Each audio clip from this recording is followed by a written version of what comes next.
2 days left to enjoy this year's Vigo County Fair. But you know what? Still a lot to do.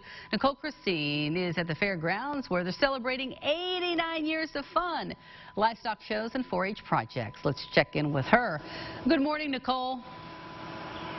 Yeah, Dana, there's not a lot going on here. You know, the daylight is just starting to creep in. You can see the fairgrounds behind me and the Ferris wheel, but it's obviously, not in use yet. But in a couple hours, things will be a lot more busy here. And you're right, we do have 2 days left. It is coming close to an end, but there are still 2 days left. And we wanted to find out how it's been going so far. And there is no one better to tell us that than the community liaison, Bianca Gambill. She joins me now. Good morning, Bianca. Good morning. Thank you so much for joining us today. Thanks for having me. Yeah, and so, the fair has 2 days left, but we want to talk about how the turnout and the attendance has been so far. Can you talk to us a little bit about that? Sure. Well, the attendance has been fabulous this year, and I think that's due to the great weather that we've had so far. We had a little threatening storm. I think it was on Wednesday.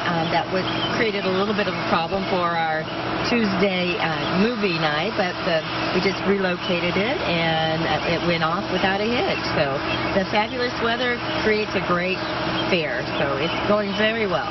Great, glad to hear it. And, there have been some changes that have come to the fair this year. Can you talk about what sets this fair apart and some of those new changes? I think what we have the new change primarily that's probably most visible to everyone is our change in our logo.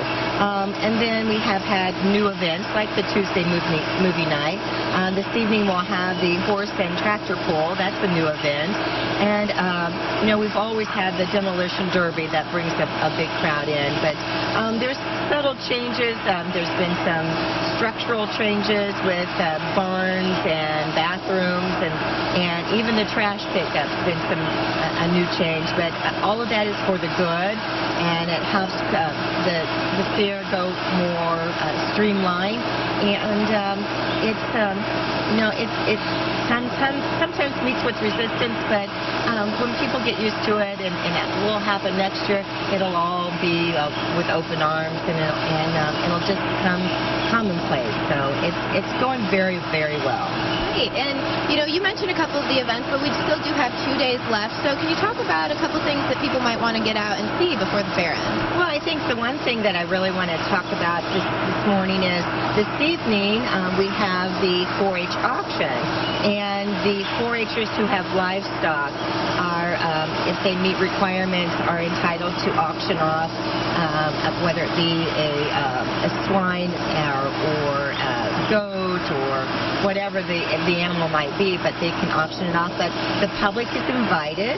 There's a dinner starting at 5 beforehand. The auction starts about 6:30, and you get a bid number, and you can go home with not a live animal, but you can send it to buy it at auction and then send it to process, and you can use it for a pig roast or barbecue or anything like that. So, and that money goes back to the 4-Her, and maybe for scholarship or something like that. So that goes for a good cause. So tomorrow it really wraps up the final day for the 4-Hers. We have a parade at 3 o'clock, and every club will come down the main concourse here with a float, and that's judged too. And then we have achievement night wrapping up, where the awards will be given out at 6 o'clock tomorrow evening. Great. Well, yeah, sounds like there's a lot to do. Thank you so much for joining us. Thanks for having me. Yeah, and I'll send it back to you in the studio, Dana. All right. Thank you so much, Nicole.